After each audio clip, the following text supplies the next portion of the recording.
But first, get up out of your chairs, open the window, stick your head out and yell and say it. I'm mad as hell and I'm not gonna take this anymore.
Good afternoon, everyone.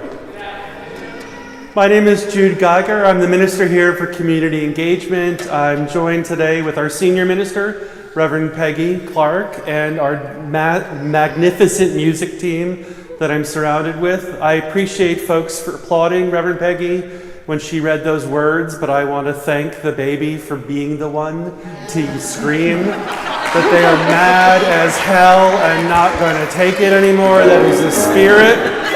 That is the spirit we want to bring here. Some good trouble, right? Ooh. We are going to be leaning in today into faith in a post-fact era. And that quote we heard from the network is going to riff later on in the sermon. But I want to celebrate a major moment in our history yesterday. Our own Reverend Rebecca got ordained up on the Upper West Side, and our music ministry was in force for her service yesterday. And I can't think of a better response to the rise of fascism in this world than a woman being recognized for work in the world, making sure people have what they need. More of that. Well, welcome everyone. We gather once more around our sacred fire, much like the generations have since the dawn of time, to share story and song. We make holy this place through our commitment to gather. I invite you into our opening hymn, Love Will Guide Us. Please rise in body or in spirit. Words are in the back of the order of service.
You can give from deep within you.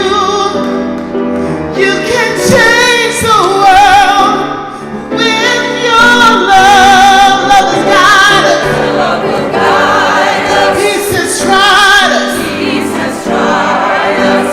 Hope inside us. We'll lead the way.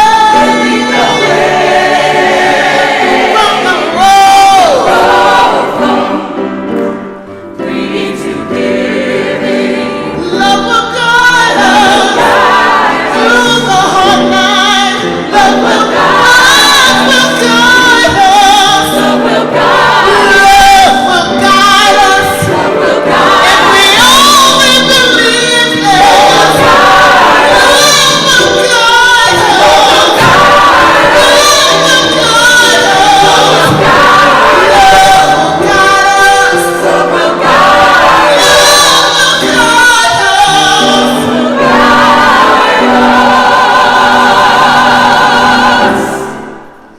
Through the hard nights.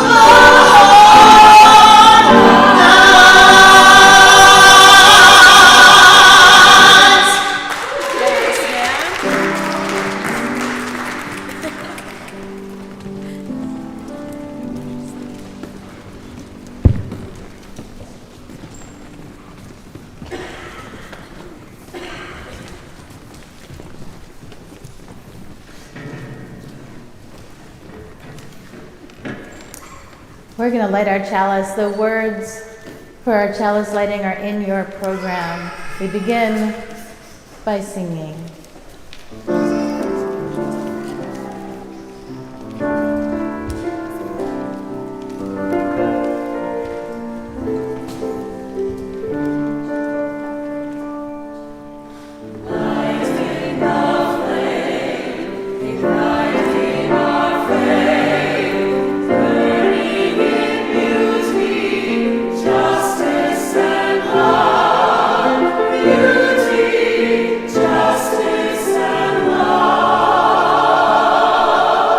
And let's say these words together. We light the chalice, the fire that guides and unites our church, kindling the flame of love that burns at the center of our faith.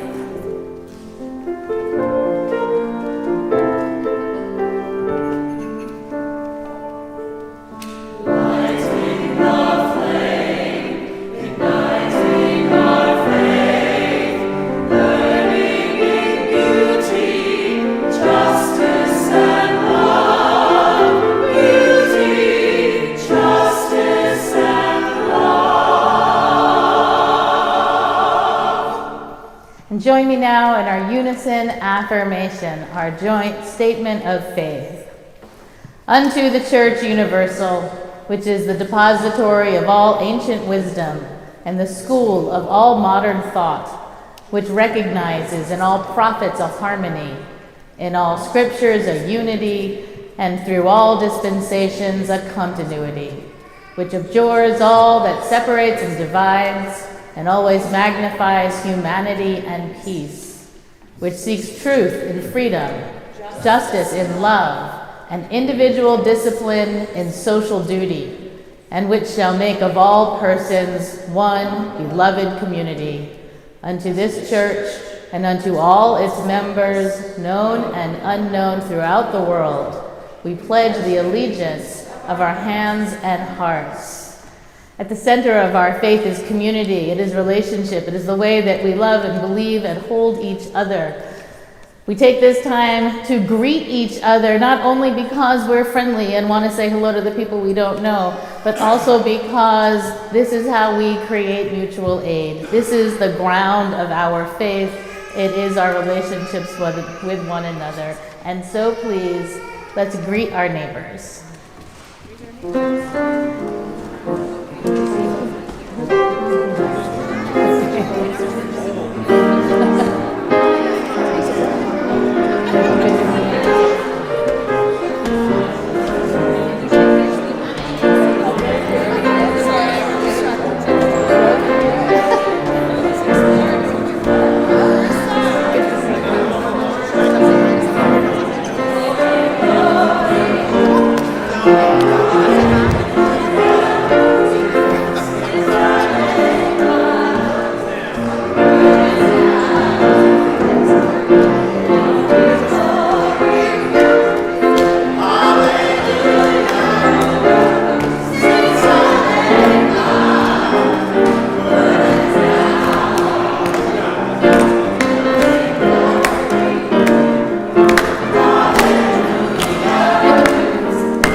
Could everyone please find your seats? Hey, I wonder, as we're singing the children out, if maybe we can do a special song? Maybe it's someone's birthday today? Whose birthday is today? Story's birthday! Our Story may want to stay in the choir. But we're going to sing our children to their class anyway. Let's do it with a happy birthday for Story.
There was once someone here who said to me, I find the children really distracting. And I was like, this is not your place. Then you need to find yourself somewhere else, because I find the children completely delightful. So we take this moment in our service to just acknowledge the thing that we're all experiencing, but the service isn't really about. And so we're sort of challenged on Sunday to ask ourselves as worship leaders, what is that thing? What's the thing that everyone is feeling? And I gotta say, recently it feels repetitive. I feel like the thing we're all feeling is some anxiety about what's happening in the world. And while we may not be focusing necessarily or entirely on that today, we're feeling that. So we're coming in off of rest of our day, off of the weekend, into the new week, with that itchy, powerless, maybe angry, maybe exacerbated, maybe just exhausted feeling. And part of what we're going to do today is try to just let it go. We're only going to let it go for an hour. I'm actually going to suggest that sometimes those feelings are what lead us to whatever is next. But for right now, let's try and breathe through it. Let's take a moment just to be silent together.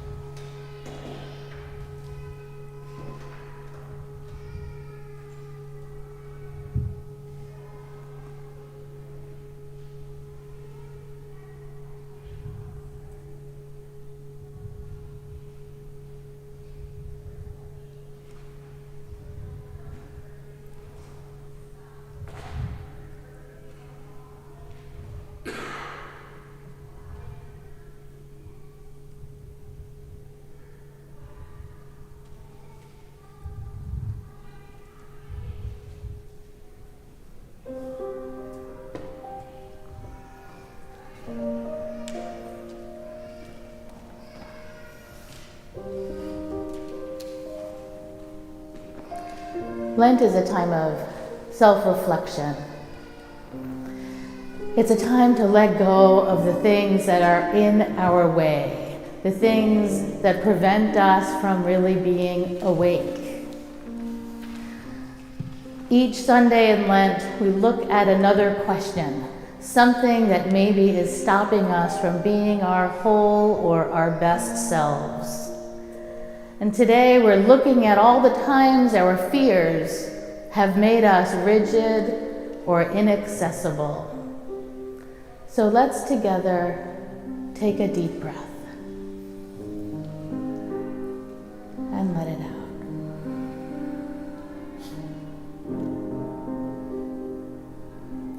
Let's do that one more time. A deep breath in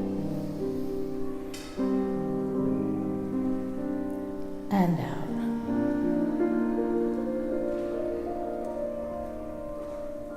And in that silence, ask yourself quietly, can you think of a time that fear has made you rigid or unyielding or unwilling to consider a new idea?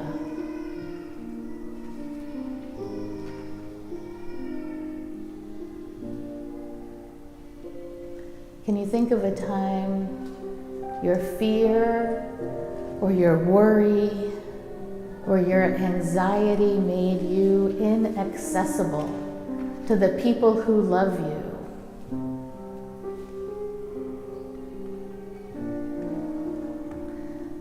I see it in myself sometimes.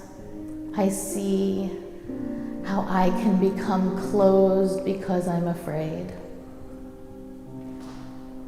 I wonder for myself, how does it really make me safer when I'm uncompromising?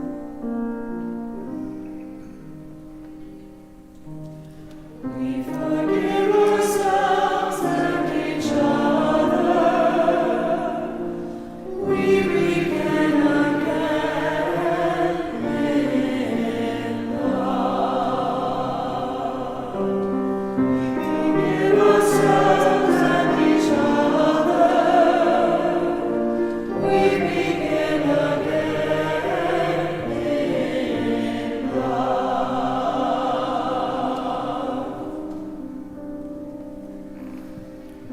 During this Lenten season, or maybe even just for today, let's all imagine ourselves letting it go. Just letting go of the fear, letting go of those things that make us feel rigid, that keep us inaccessible. Imagine ourselves opening to new experiences, to different opinions or styles or thoughts, maybe even open to unexpected opportunities. Let's imagine leaning into trust, responding to the world with softness instead of reticence.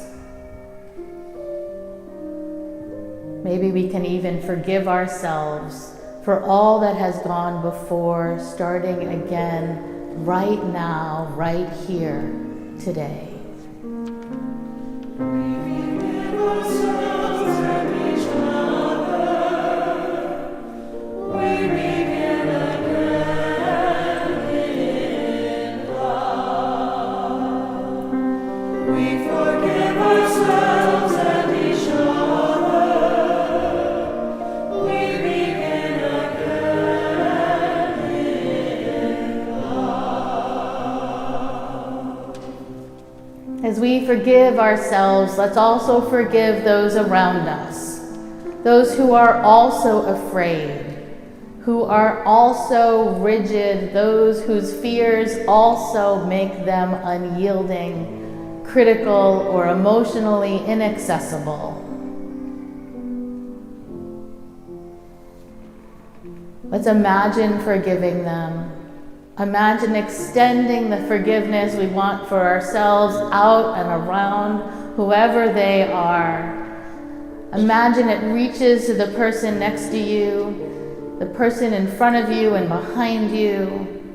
Imagine that circle of forgiveness reaches to every person you cross on the street, every person you see, every person you hear. Imagine a world where that forgiveness becomes who we are. That softness becomes how people know us.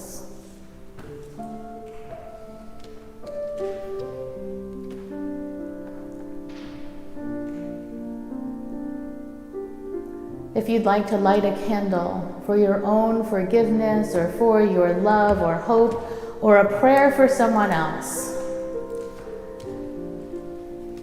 we're going to come forward and light our candles in silence and in love for all this world.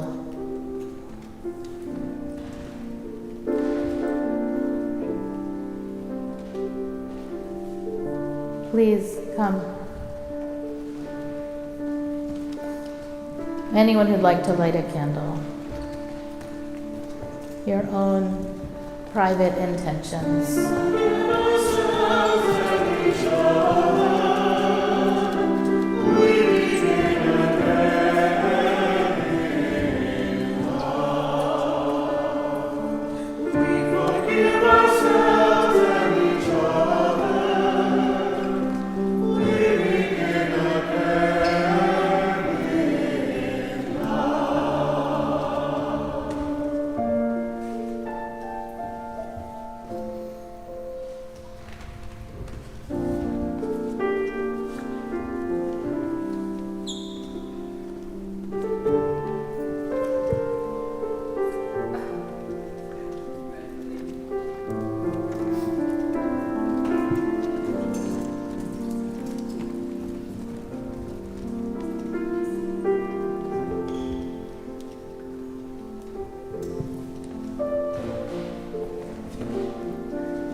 Spirit of life, we hold in our hope and in our prayer all of those intentions as they are meant.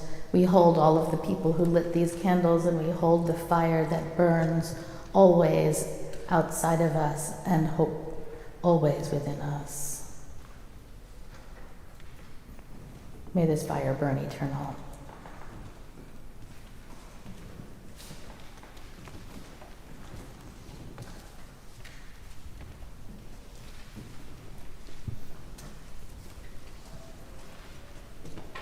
So I'm not in the pulpit today, which I like to think is my time to not really work. And then Reverend Jude was like, and you can do this and you can do that. So I feel like I'm now the one I'm like talking and talking. I'm not even preaching, but I'm like, clearly I have a lot to say. So he's asked me to tell a story. And he asked to tell the story about Nogales. Who knows the city of Nogales? Who's been to Nogales? Really, you've never been there? Nogales? Yeah, you have. One person. You have two. You've been to Nogales. Anyone else? So Nogales is a divided city. Originally, a single city. And then we started to play with borders and realized this is actually a city that's sort of half in Mexico and half in Arizona in the United States, which didn't really matter so much at the time. People were sort of moving back and forth because it was a single city. So people lived on one side and worked on the other and just kind of would walk over the line. And then they painted a line. They were like, we're going to call this International Boulevard, so everyone knows where the line is. So there's a line, it's on a street, and you just sort of walk across it or drive down it. It's just a road.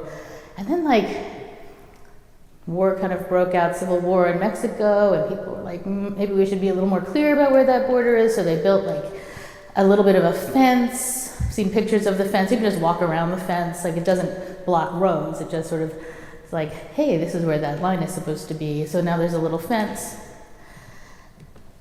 And then Prohibition came, and people were like, which side of the line can you drink on? And a bar was like, here we are, right in the middle. So if you're an American, you walk in on the American side, but if you walk to the other side of the bar, you can buy a drink, because that's now in Mexico. So the bar was always very crowded on one side.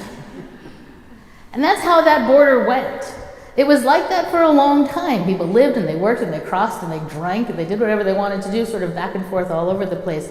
And then Nixon was like, we need to declare a war on drugs. Drugs are definitely coming from somewhere else because our people would not be the ones doing this. They're definitely Mexican. So we need to start shutting down some of those borders. And they built up that border a little more and said, well, let's kind of watch. Where are the people coming from? And they closed up some of those streets and they built out that fence. And by the 80s, they had built it pretty high. And actually, you needed to cross. You really needed to go through only one particular stop.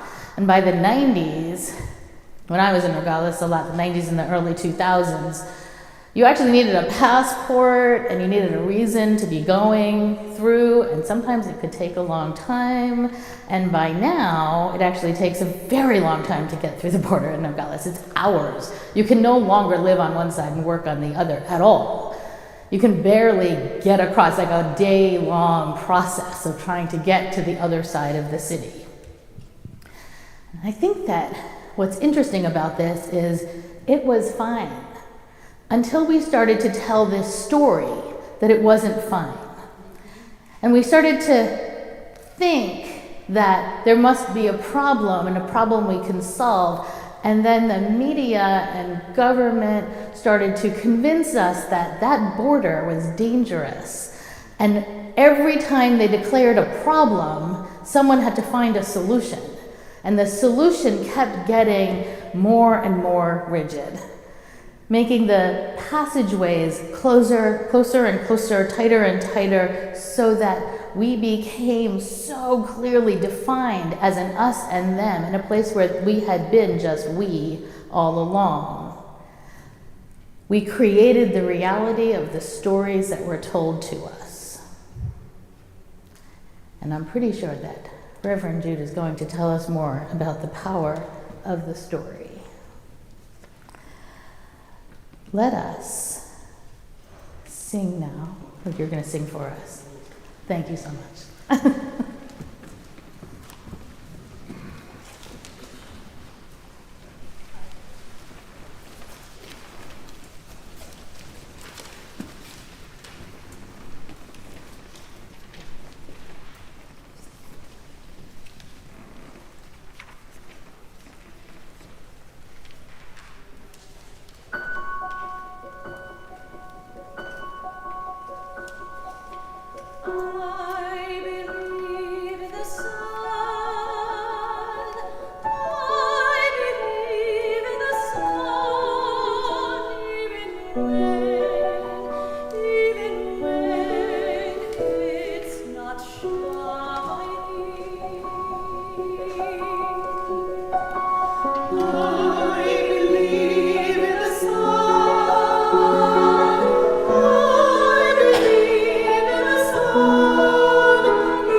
Good afternoon, everyone.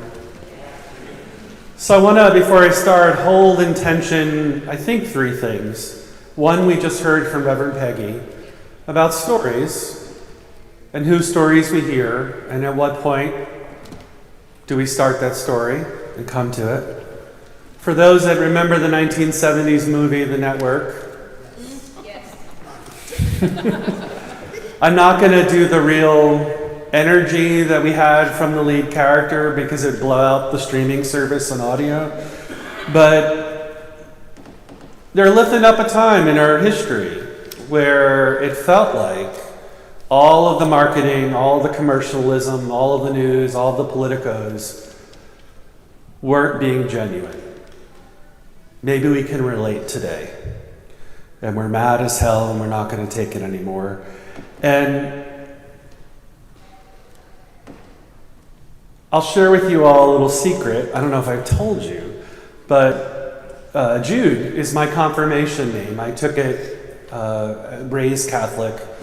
And one of the things St. Jude is known for, he'd go around and in the stories, disrupt, break up, destroy false idols of the time. And so we're going to do that in a modern way today and shatter some of our American false idols. Are we okay with trying that out today? Good, because this is the right place to be right now. I learned something about eagles a little while ago. You see them a lot on car commercials where the company wants to sell power or patriotism through a car, right? The car zooms by, probably on a majestic curve at high speeds that is utterly nothing like we will ever experience here in New York City, right? And then the eagle soars overhead and makes a cry, this majestic cry of the symbol of our nation. The only problem is they don't actually use an eagle's cry in the commercials. The cry we hear of is a hawk. I think a red-tailed hawk. I think. I might be partial. It's my alma mater undergrad, but that's apropos of nothing. Hawks sound more like powerful predators to our ears. So all the voiceovers swap in hawk sound. Eagles sound like most other birds. They have this high pitch, but cute range of sounds. They even can make a noise that, to my ear, sounds more like the laugh of a hyena. Cute, sure, but I don't really think of them as powerful.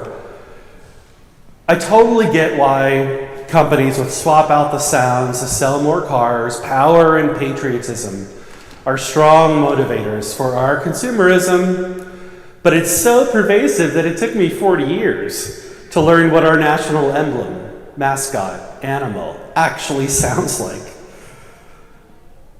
Because of capitalism. I'm not really sure I can think of a better metaphor for our national crisis than this. We identify nationalism with patriotism, right? And patriotism with force and power. And we overlay that with our national emblem, the eagle. And I'm going to put a little asterisk in here for you to remember later. Force and power. We could throw in how we understand masculinity, right? Okay, but I'm not going to go into that yet. I remember as a kid learning that Benjamin Franklin wanted our national emblem to be a turkey. I think this is a little bit more commonly known because the turkey is the most intelligent of birds at the time. He lost out to an apex predator, right? And the eagle won't do today if it's sounding like a laughing hyena. So we make it sound like what we value, power, right? Power. It's the modern trinity, our contemporary idolatry. Power, patriotism, and purchasing power. We like power so much, we say it twice. And the reality right now with all the boycotts going on, that is real power. That might be the only thing that helps us. I don't know. As we slip toward fascism. And I'm going to say it over and over because we need to learn our language on how to survive in this post-fact era when we're not actually getting told the truth all the time. Reminder, fascism is a political ideology that seeks to centralize capital, make the rich richer, demonize a racial, ethnic, religious, sexual, or gender identity. Think Muslims, Arabs, Latinx, and the queer community, particularly trans and non-binary folks these days. Although in every day, it's first the trans and non-binary folks. 3, usually uses protectionist economic policies. It's to create the illusion of national self-sufficiency. Today, think of it as tariffs, and 4, a disdain for democratic norms, and 5, the call for increasing militarism. So as we slip toward fascism, knowing our history, naming a thing for what it is, and a rigorous quest for facts become more and more critical to our democracy. This is why learning that I've been taught a lie about what an eagle sounds like bothers me so, and it's a little bit too much on the nose, but it's easy to preach on. And why that lesson is so important as we enter into this, whatever this part of our nation's story is going to be. Changing the voice of the eagle to match our need for power in our patriotism is the spirit of our times. In our post-fact era, we demand reality conform to our opinions. This is most prevalent in the rise of white supremacy in our streets. Whites are beginning to shift into the minority in our nation. It's been going on for a while. And whites have been the global, and the whites have never been the global majority, ever. And as equal rights are gaining enough ground, that folks who have historically enjoyed privileges at the expense of others begin to have their privileges leveled. White folk, men, heterosexuals, cis folk, that leveling is can be experienced as oppression. And that's what we saw. And with being treated more equally than before, white supremacy surfaces in the broad daylight again. We have a senior minister who's a woman. That's a problem, right? That's what white supremacy does. It's patriarchy also. It's a lot of things, but it's also that. Where do we just see it? Our generals. Right? A black man and a white woman who had been serving for decades were the only to be removed by this administration. We can't have that. People have to get back in their place. The clarion call of the commercialized patriotic bald eagle, always strident, never nuanced. Things are this way or that way, right? There's no wiggle room. There's no everyday story there. It's just this or that. In order to sell a set of goods, material, spiritual, philosophical. It's a perfect emblem for this rise of white nationalism in our country. I would mock it if it weren't so deadly dangerous to the fabric of our nation. Religion today, at its best, needs to address the dangers of this post-fact era. It needs to do its part in staving off the worst excesses and inoculating our children from growing up believing in this dangerous nonsense that props up bellicose lone male figures as powerful when they are merely petty, as charismatic rather than charlatans, as populist when they mean white nationalist. Confusing opinion with reality, especially when those opinions are universally used to benefit some at the expense of the majority of others. What is faith to do in response to all this? This central problem to our religious life is explored by the late great theologian Ada Maria Sassi Diaz. Although she was writing around the turn of the century and exploring the nature of oppression, belief, and justice. She would expand the discipline of liberation theology and center the experience of Latina women as a community. Around the kitchen table. What do you do around your kitchen table? That's part of our culture, that's part of our faith, that's part of our lives. This branch of contemporary theology is known as Mujerista theology. She would argue that, and I'll quote her now, new narratives help us to see and to value parts of ourselves that we have ignored or that we do not know well. And they help us know ourselves differently from the way oppressors define us. In our post-fact era, knowing our own stories becomes even more critical as the forces of oppression and hate continue to literally make everything up as they go. We do this a little bit. I lead small group ministries online right now. Hopefully we'll be in person again when we have a little more space. But one of the things I ask our folks in a small group ministry when we're reflecting on the same content together in a group is to listen to the person talking without thinking about your response, right? I mean, that's sort of a given. But also to listen as if their text, their voice, their perspective is sacred. It may not be true to you, but to value what they're saying enough that you're present to it and how it might have nuance or meaning into your own experience, right? Not to listen to argue, but listen to understand, but also listen to connect, to be in relationship, to make room for not actually knowing what the next answer is going to be. Nuance. I'm going to quote her again. As social beings, we are called to relate to all those around us, and this we can do in a non-discriminatory way, only if we emphasize what connects us, if we understand the injuries produced by exclusion and isolation. Decentralizing ourselves would help us to be cognizant of what connects us, and to do this, we must stop making ourselves the point of reference. Well, what does she mean by that? She's going to give an example in her writing of a story of a white mom who sends her kid to school, first day of school, and when her daughter comes home, the daughter mentions that she's got an Hispanic classmate, and her mom, not wanting her daughter to be racist, the white mom reassures her by telling her that there is nothing to worry about and that the little Hispanic girl is just like she said she is.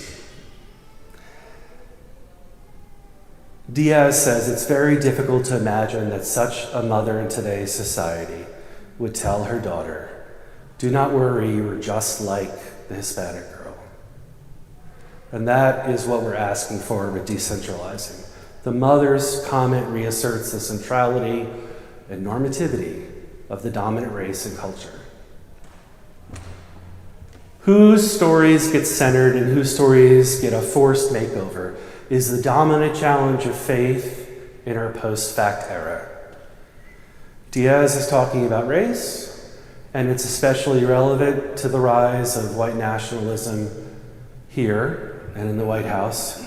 And we can also make room for the reality that white supremacy is also patriarchal and sexist. It's race, power, gender, sexuality, reasserting the centrality and normativity of the dominant race and culture isn't only race lines. Okay. I remember in an old career, after college, I worked in IT, what one does with a degree in religion, information technology, apparently. And I've had a bunch of bosses who are women. Sorry, I keep calling Reverend Peggy boss in our side conversations. I'm a Jersey boy, and I just can't get it out of there. It's a compliment. I had a boss in IT, which is one of the more sexist divisions in the world, certainly in the 90s.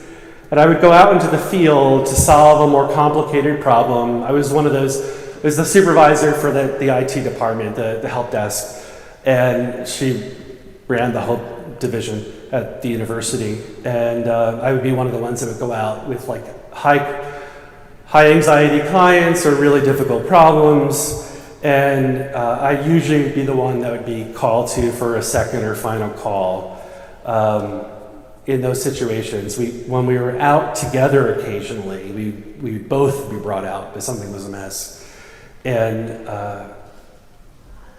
people would turn to me when I was this 22-year-old over turning to my boss, and I would have to physically turn myself to her and to wait for the answer because they just couldn't conceive of it. This just happened again as it happens on Thursday. And I did it again. I introduced her like 3 times as a senior minister, and someone turned to me for some question that was completely not mine. And I'm not going to go into more details because I don't want them to feel bad if they're listening to this. But it's part of what happens in patriarchy. It gets so internalized that folks, even when you're explicit that this is the person that's in charge, or this is the person that's going to give the answer to this question, they can still in that moment turn back to the dude.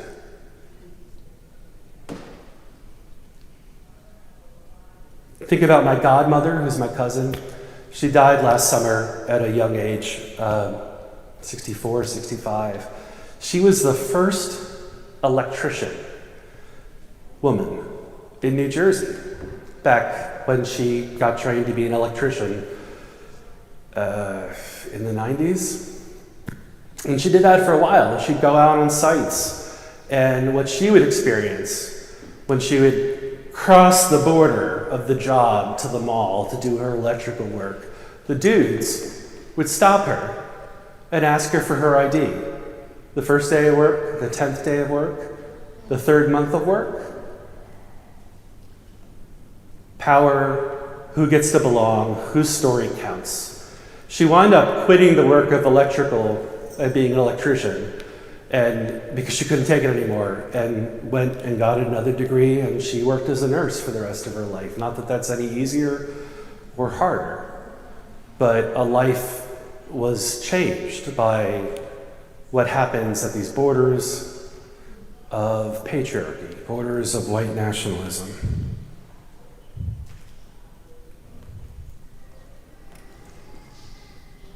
So let's all be careful. Let's all be vigilant to whose story gets centered over and over again, because it has real repercussions in our everyday experiences. And right now, it appears that a white nationalist story is getting centered more and more. I know more about what an unelected billionaire has to think about the world than I know about most of what my elected politicians have to say at any given minute. And that should be a disturbing to our reality. We are all healthier for learning from the range of human experiences, because that's reality. We are a range of human experiences in the world.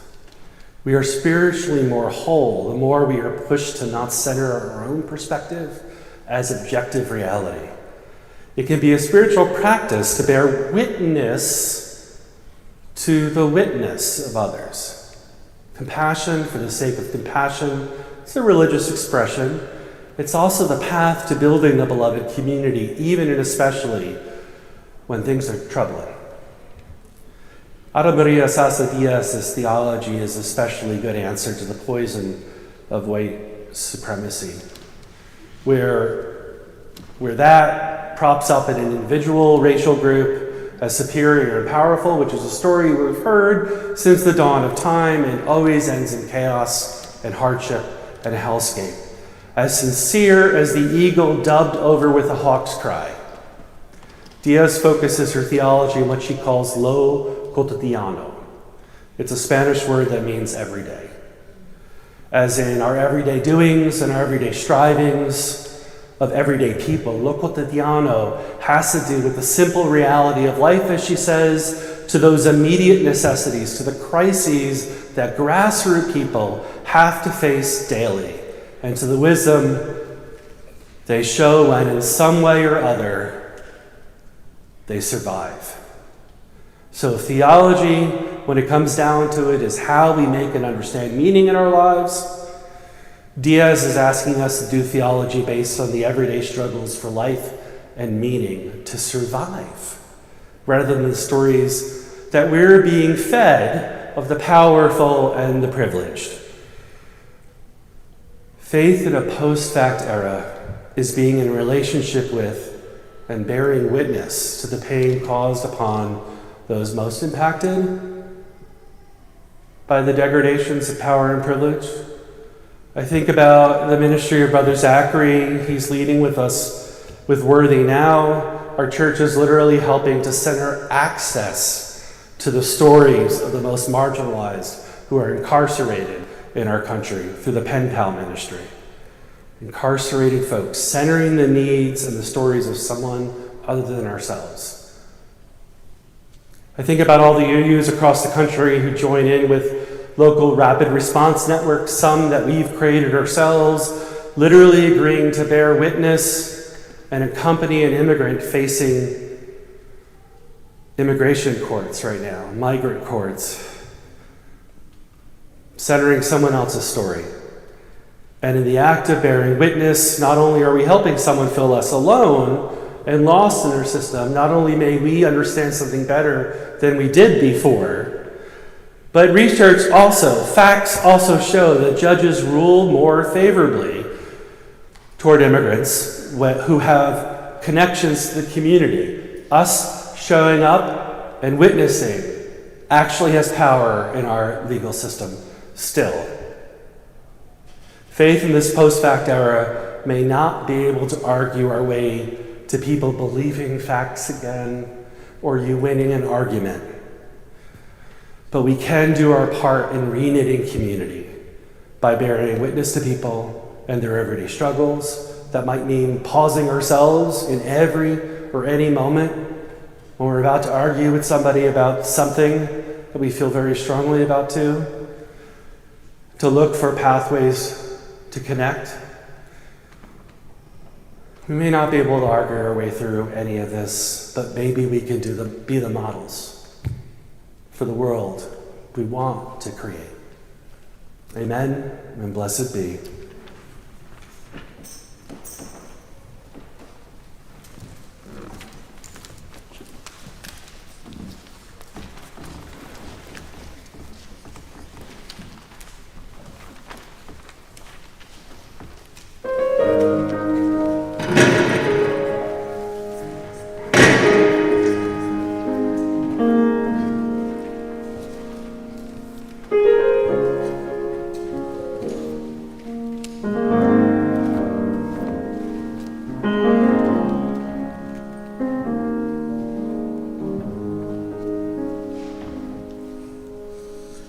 How many roads must a man walk down before you can call him a man?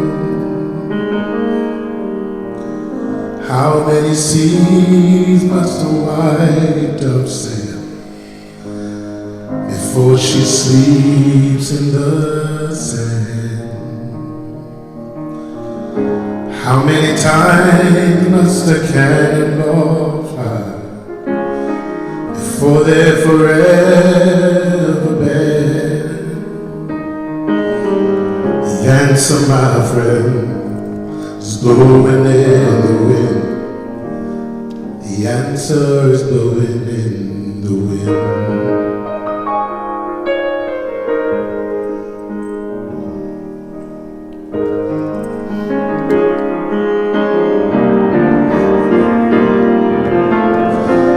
How many years must a mountain exist before it is washed to the sea?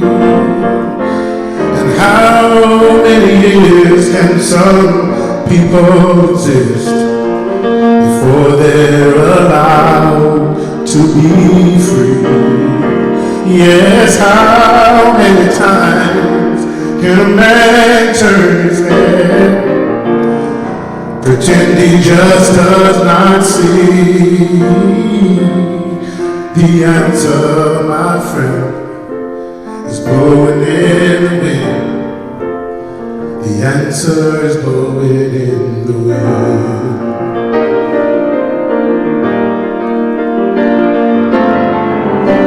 How many times must a man look up before he can see the sky?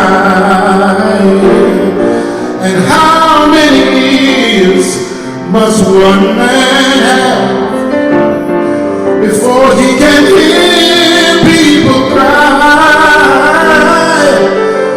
How many deaths will it take till he knows?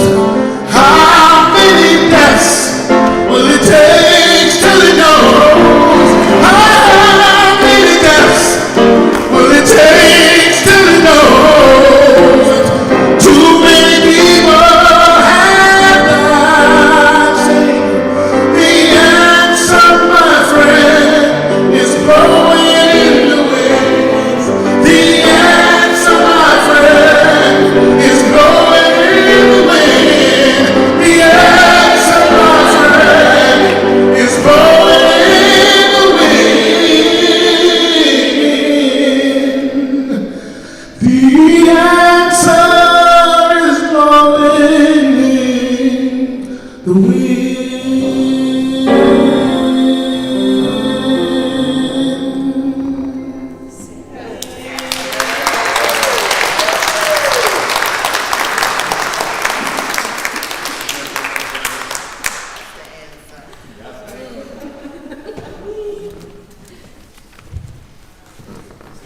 Will you all help me with singing our chalice extinguishing?